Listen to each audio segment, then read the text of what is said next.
Hey guys, social মিডিয়ায় দেখা যাচ্ছে শফিককে পুলিশ গ্রেপ্তার করেছে। আর হ্যাঁ, শফিককে কেন পুলিশ গ্রেপ্তার করেছে সব তোমাদেরকে শুনিয়ে দেবো শফিকের বন্ধু বর্ষার কাছ থেকে। শুনলাম যে শফিকের বিয়ে হয়েছে, আমরা শুনে কিন্তু অবাক। আমি যে এত অল্প বয়সে শফিক বিয়ে করেছে। মাত্র তো 17 বছর বয়স। এত অল্প বয়সে কেউ ভিডিও করে না, বিয়ে করে না। তাই শফিককে অনেকে আমি বললাম যে তুই এই অল্প বয়সে কেন বিয়ে করা।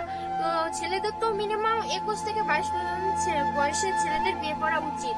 তো শুনছি নিউজে যে শফিক নাকি ধর্ষণ করেছে, মানে নিউজে যেটা শুনতে পাচ্ছি যে। কিন্তু আমি যেটাও জানি যে বলছে শফিক কিন্তু সেই যেটা তারা নামে মেয়েটার সঙ্গে ওর বিয়ে হয়েছে। তারা কিন্তু ওর সঙ্গে বিয়ে হয়েছে। আর শুনছি নাকি ওর বিয়ে কিন্তু 1 থেকে 1.5 মাস হবে বিয়ে হয়েছে। দিয়ে শুনছি ওদের মধ্যে স্বামী স্ত্রীর মধ্যে ঝামেলা হতেই পারে, তাই না? তাহলে দুজনের মধ্যে ঝামেলা হচ্ছিল, ওর মধ্যে হয়তো শফিক বলেছে যে তুই আমার সঙ্গে ঝামেলা করছিস, তা তোকে আমি ডিভোর্স দিয়ে দেবো।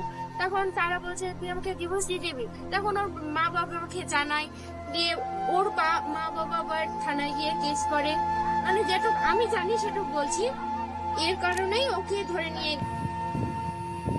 আর তোমরা ভিডিওটা দেখে কি বুঝলে শফিক কি আজও কোনো ভুল করেছে? যদি ভুল করে থাকে কমেন্টে বলে যাবে।